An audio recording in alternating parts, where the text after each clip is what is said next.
بسم اللہ والصلاۃ والسلام علی رسول اللہ صلی اللہ علیہ وسلم۔ سورہ مومن کی آیات 1 تا 50 لیے دورہ قرآن کے پروگرام میں حاضر خدمت ہیں۔ ارشاد باری تعالیٰ ہے، اعوذ باللہ من الشیطان الرجیم، بسم اللہ الرحمن الرحیم، حامیم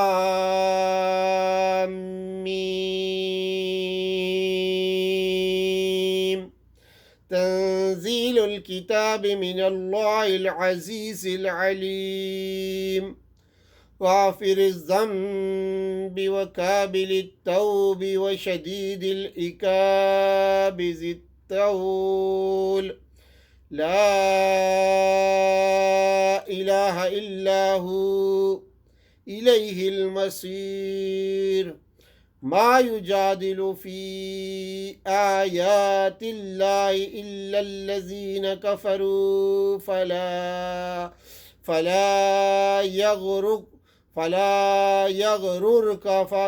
یغررک تقلبهم فی بلاد۔ صدق اللہ العظیم۔ رب اشرح لی صدری ویسر لی امری واحلل عقدۃ من لسانی یفقہوا قولی۔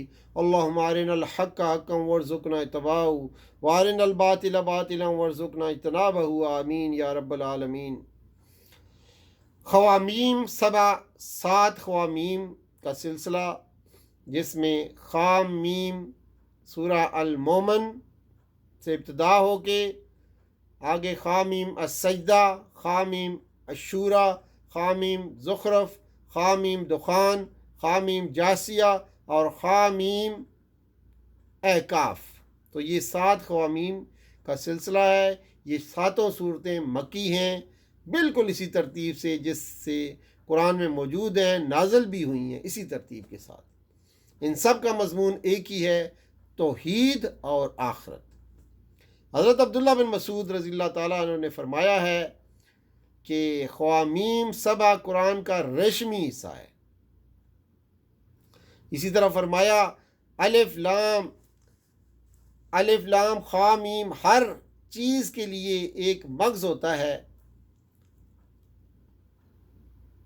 اور قرآن کا مغز الخامیم ہے۔ گویا پورے قرآن میں توحید و آخرت کا جتنا بیان ہوا ہے، خوامیم سبع میں اس کا مغز اور خلاصہ آ گیا ہے۔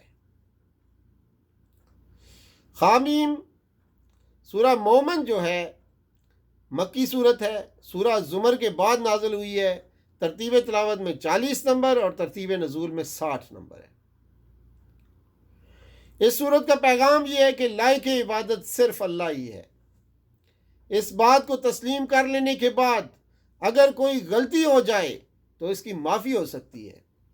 یہ صورت اس وقت نازل ہوئی تھی جب کفار مکہ نے نبی کریم صلی اللہ علیہ وسلم کے خلاف ہر قسم کی کاروائیاں شروع کر رکھی تھیں۔ ہر طرف جھگڑے، بحثیں، الٹے سیدھے سوالات کے ذریعے اسلام کی دعوت اور خصوصاً نبی صلی اللہ علیہ وآلہ وسلم کے بارے میں شکوک و شبہات لوگوں کے دلوں میں پیدا کرنے کی کوششیں کی جا رہی تھیں، حتیٰ کہ آپ صلی اللہ علیہ وسلم کو قتل کرنے کی سازشیں بھی تیار ہو رہی تھیں۔ ان حالات میں اور ان سازشوں کے جواب میں مومن آل فرعون کا قصہ سنایا گیا ہے۔ اس قصہ میں کفار کو تنبیہ ہے کہ فرعون کے انجام بد سے عبرت لو۔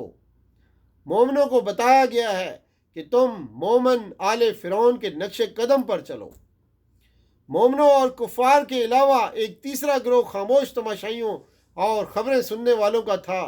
ان کو بتایا گیا ہے کہ حق اور باطل کی جنگ میں خاموش تماشائی بننا آپ کو زیب نہیں دیتا۔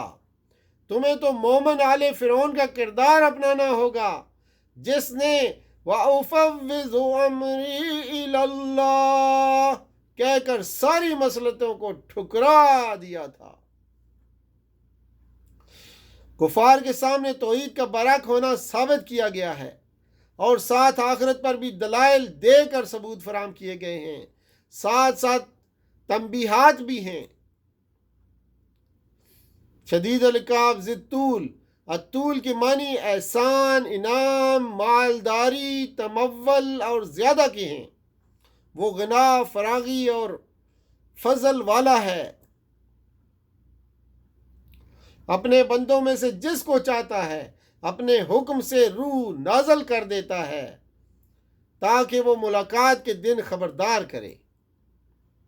یہاں روح سے مراد وحی اور نبوت ہے، اور یہ ارشاد کہ اللہ اپنے بندوں میں سے جس کو چاہتا ہے روح نازل کرتا ہے، یہ اس معنی میں ہے کہ اللہ کے فضل پر کسی کا اجارہ نہیں ہے۔ جس طرح کوئی اس اعتراض کا حق نہیں رکھتا کہ فلاں شخص کو حسن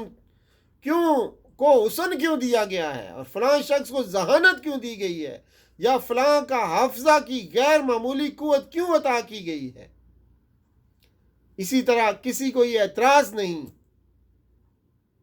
اور اعتراض کرنے کا بھی حق نہیں ہے کہ منصب نبوت کے لیے فلاں شخص کو کیوں چنا گیا ہے۔ یوم الطلاق طلاقیون کا مصدر ہے جس کے معنی ہے ملاقات، تاکہ وہ ملاقات کے دن سے ڈرائے، یعنی جس روز تمام انسان اور جن اور شیاطین بیک وقت اپنے رب کے سامنے جمع ہوں گے، اور ان کے اعمال کے سارے گواہ بھی حاضر ہوں گے۔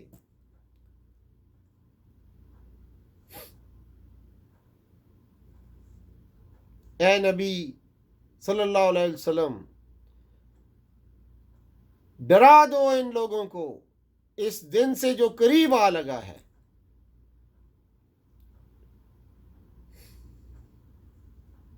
جس کے آنے کا وقت بہت تنگ ہو گیا ہے، مراد قیامت ہے۔